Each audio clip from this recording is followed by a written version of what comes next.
Hi, it's KCCK's Culture Crawl. I'm Dennis Green, and my guests today are Wes Hobley and Jerry Zinn from the Silver Swing Band. Gentlemen, welcome. Thank you very much. Thank you. Glad to be here. For those who don't know, Jerry, explain the Silver Swing Band. Silver Swing Band is a part of the New Horizons band program in the greater Iowa City area. We cater towards musicians over the age of 55, that is, chronologically gifted people.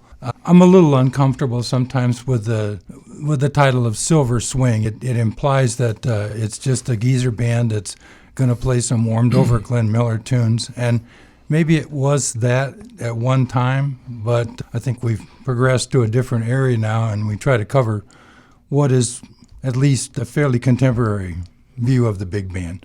We don't get quite as exotic as some folks would, but I think everybody will find something that they can enjoy.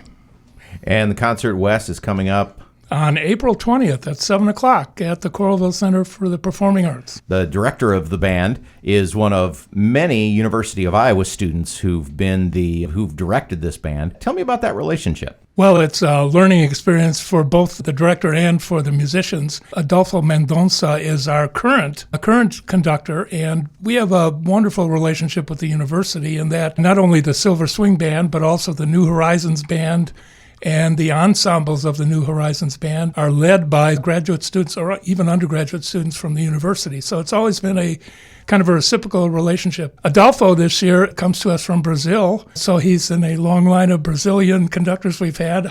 Heine Diaz was our conductor for 2.5 years, I believe, and now Adolfo.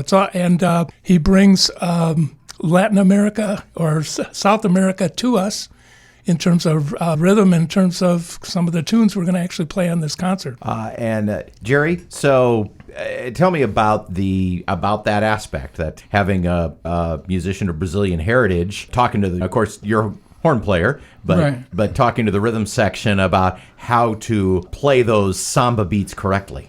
Yeah, there is that. Yeah, one might expect that we have a huge influx of bossa nova, for example, which we don't. But we do have No More Blues that it falls into that category very well. And so we get, I would think, a really authoritative use of the Brazilian jazz samba style.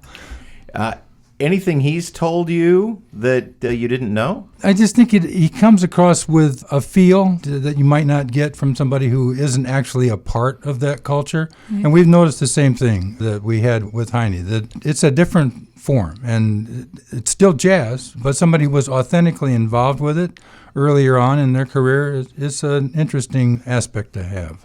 Wes, what else is on the program? Well, we've got several traditional ones. We're doing My Funny Valentine, Prelude to a Kiss.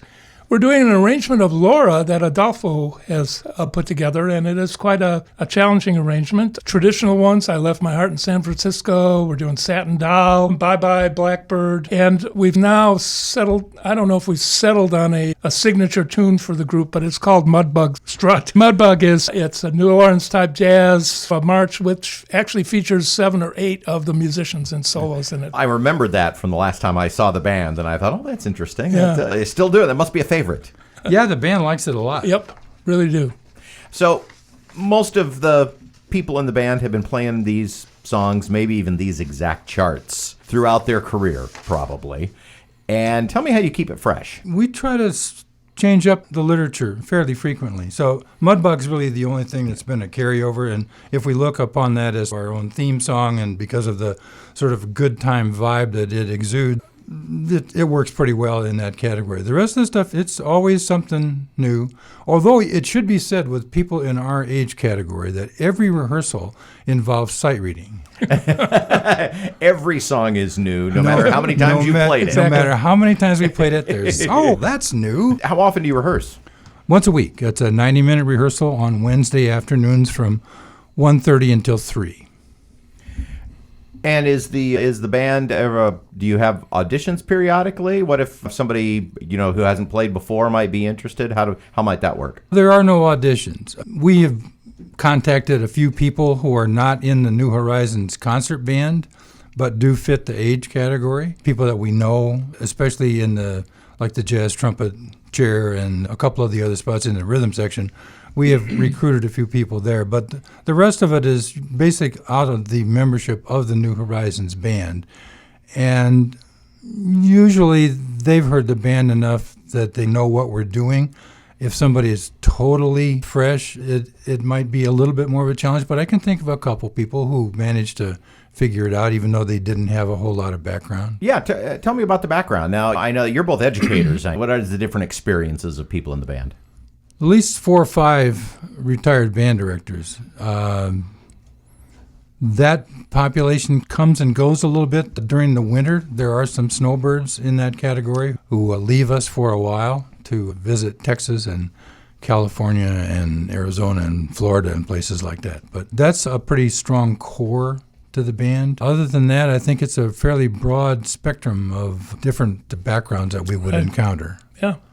I think so. I've been playing my entire life, actually, since I was in 5th grade, so that's quite a few years. But in my case, I trained to be a music teacher and decided I did not want to teach, but continued to play in a variety of organizations all through my life. And Silver Swing came along. I play in the Czech Plus Polka Band, and I play in the DTKK Band out of Amana. So my Facebook page says I retired to do music.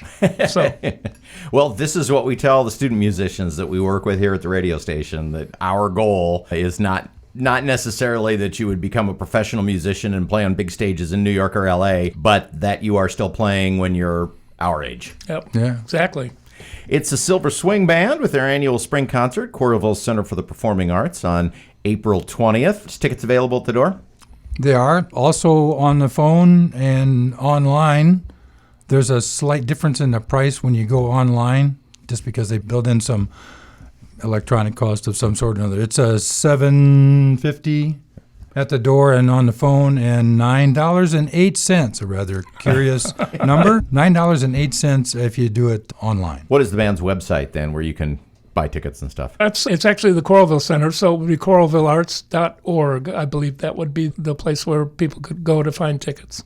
All right. Always sounds like a blast. Again, it's April 20th at the Coralville Center for the Performing Arts.